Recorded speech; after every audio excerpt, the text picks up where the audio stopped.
What is the data that we are using to create these new catchments? Of course, the kind of the heart of the whole process is the elevation models and the hydrographic datasets. There is river networks, lakes as polygons, and also outlet points of rivers and lakes. For the elevation models, we use at the moment the most accurate countrywide elevation model. That's the DEM10. That is elevation model in a 10-meter grid.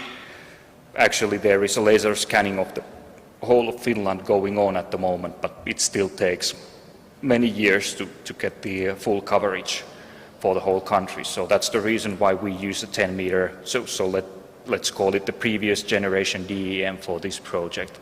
That DEM is based on the map data, contours, and all other 3D elements that's in the topographic database. So, but in the future, there will be probably value 3 where we use the LiDAR data as the input data. But actually, we also use LiDAR data in here, and it is used as the reference data. Because as you will shortly see, we have taken this uncertainty aspect into account in our project, and LiDAR data is used as the reference data for creating statistical models of uncertainty of our 10-meter DEM. So the products that comes out from our project is the actual new drainage basin system. Because the definitions change, now we want to delineate all the catchments that are more than 10 square kilometers. And also we want to delineate catchments for all the lakes that have an area bigger than 50 hectares. What it means in practice is that if we currently have 5,500 catchments in Finland in the new system, we will have 20 to 30,000 catchments. So it will be a significant increase in the amount of features. Also, the coding system will be completely changed, so it will be a non-hierarchical system, so that there will be not any artificial limitations like in the former system.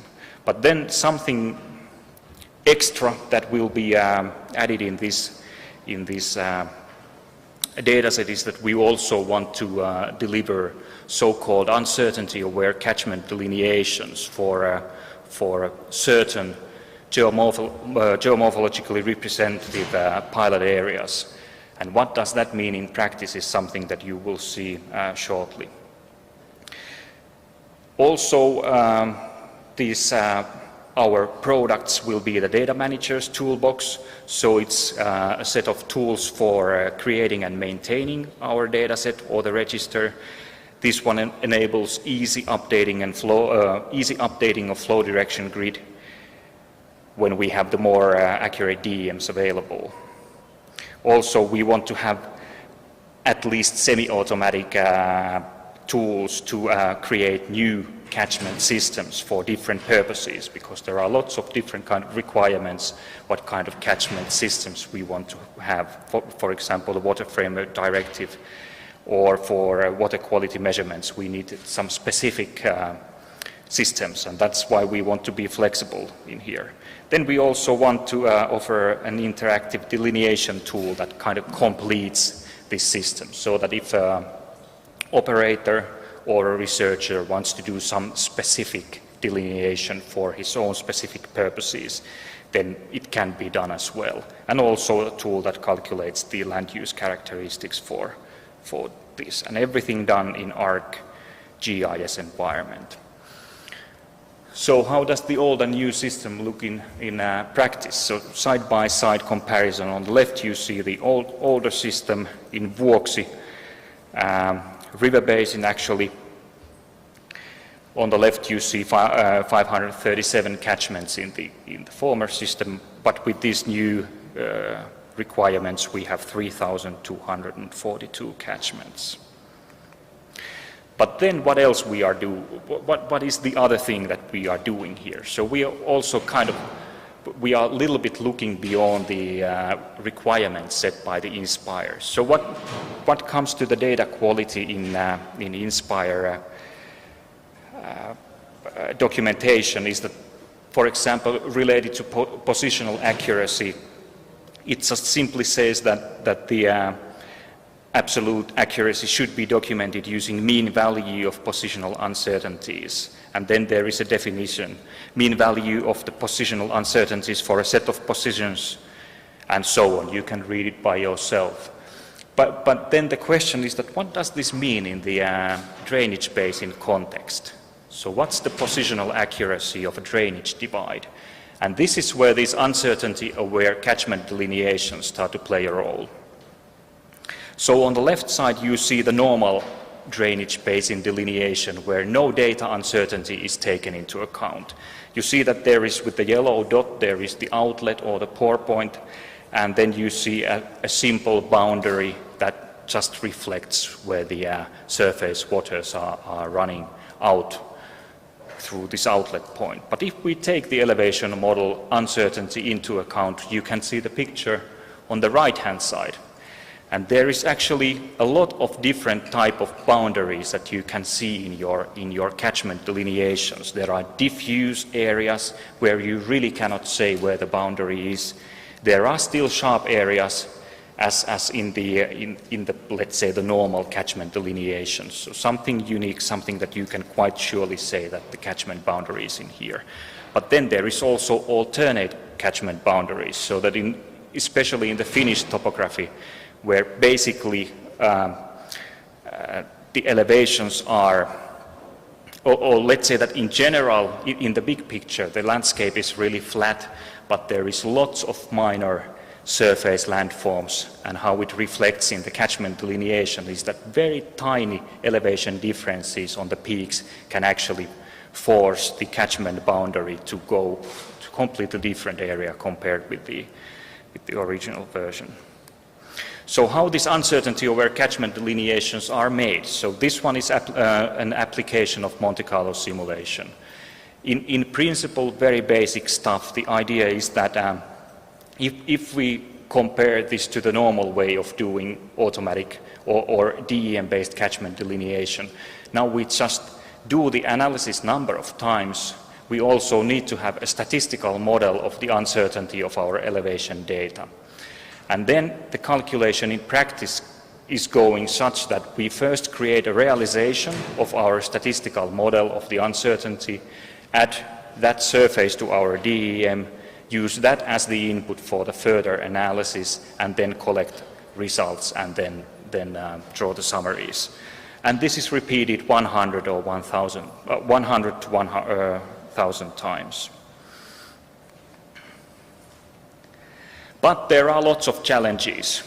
As you can easily imagine, there are computational challenges, obviously coming out from this Monte Carlo method. There are visualization challenges and also lots of challenges related to user experiences. And now actually this final part of my presentation, I will just focus on these. This is basically the work that is going on at the moment on the research side of the value projects. So the computational challenges are, as I said, directly born from the use of Monte Carlo method. So for example, if at the moment I'm calculating the uncertainty-aware catchment delineation with 100 simulation runs for a DEM having roughly about 2 million elevation points, it takes 30 minutes to calculate it. But now we are doing the research on how we can improve the performance of this part of the analysis. We try to use as efficient algorithms as possible. So for example, a process convolution for creating the realization of our stochastic processes. Also efficient algorithms for pit filling.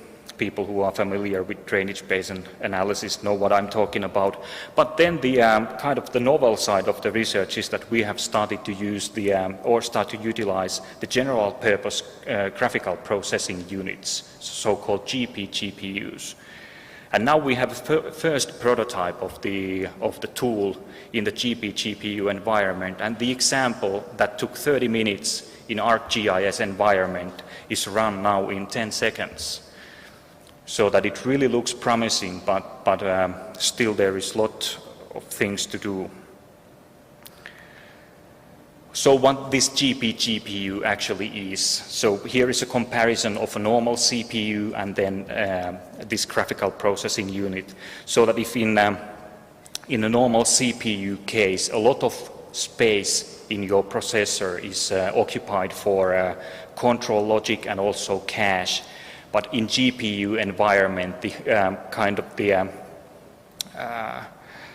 the structure is completely different. So that there, most of the space is used for arithmetic logic units. So those units that actually take care of the calculation. And these control parts and cache parts are far smaller compared with the CPU environment. What does this mean in practice is that the GPU is actually a platform for a really massive parallelization of our algorithms so that we can run our code in thousands of threads. But then what it basically means is that we need to do a lot of research how to do this threading, because once we are working with the spatial data, it's far from a simple task to do. And then also new challenges will arise once we take more of these GPUs, so that it's not only one GPU that we are using, but we can use multi-GPU environment, and how we can then split our algorithms to this multi-GPU environment. But this really looks promising technology, and it could be even such that this could make the interactive applications of uncertainty-aware calculations possible. But only future will show what will happen. What other challenges do we have? Then we have this visualization challenge. So this far, this uncertainty-aware catchment delineation has been kind of completely used in the research environment. So it's scientist-to-scientist communication. And now within the value project, we actually have to start to think what the real end users might want, and what do they expect, and can they read what they see. And now our research questions in this visualization part is that how we can communicate efficiently about uncertainty of catchment boundaries to a non-expert users. And the non-expert here meaning that the non-expert in geographical information science sense. They can be experts in hydrology, but not experts in geostatistics. And then, of course, there is the question also that how do we communicate about extremely complex patterns of uncertain catchment boundaries. So this far, once we were in the research lab, we had certain cases, we saw certain complex patterns. Now once we kind of spread to the different parts of the country, we see something that we haven't seen before, and we are, at the moment, we don't know how to really communicate about these uncertainties. I will show an example about this really soon. Then, of course, there is the classical question of scale, but that's also something that we haven't thought much at the moment. So how to visualize the uncertain boundaries at the different levels of scale. But here is this question about the complex patterns. So now the outlet is, I don't know how to, here is the outlet point of the catchment, and once we take the uncertainty, elevation model uncertainty into account, we get quite strange spaghetti here, and it's really difficult to say that where the boundary, or where the most likely boundary actually is. There is also even more complex cases in here. And one attempt where we have tried to make this more clear is visible here, also in this picture is in our abstract, so that we just start to create different types of visualizations and try to kind of highlight and orient the user to be able to read this information. So here you can see that actually the boundary that doesn't take the elevation model uncertainty into account is also in this picture, but it helps the reader to understand the big picture. But then the challenges related to user experiences. So this is the third part that we will still do some research. So this is the kind of the classical problem that what comes to data quality, we have this data producer's viewpoint where data producer says that your accuracy, for example, here is an example from Finland that you obviously cannot see, but it's metadata related to our DEM, and it says that the accuracy is 2 meters. But what does this mean from the real end user's perspective? Well, then here is a researcher or scientist who gets a brilliant idea that we can actually do it like this.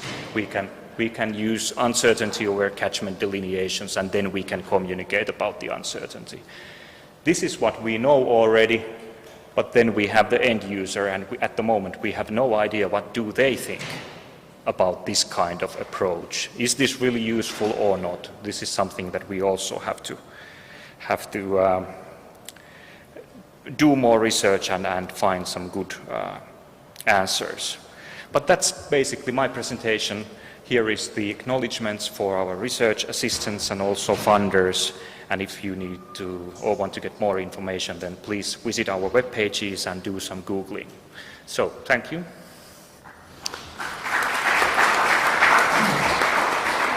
Thank you very much, Juha. We can have a very quick question from the audience if we have. I think the presentation is very clear.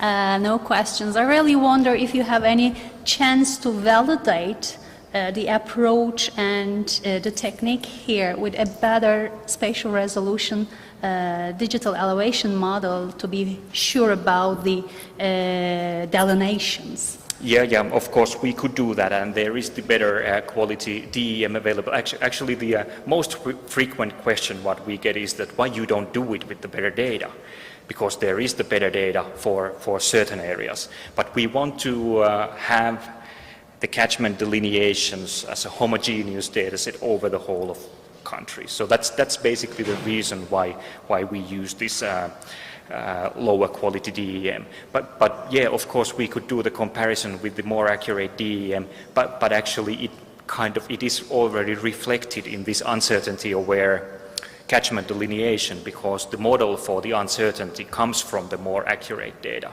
So that's the reference, and then it is used in here. All right, thank you very much. Yep, thanks.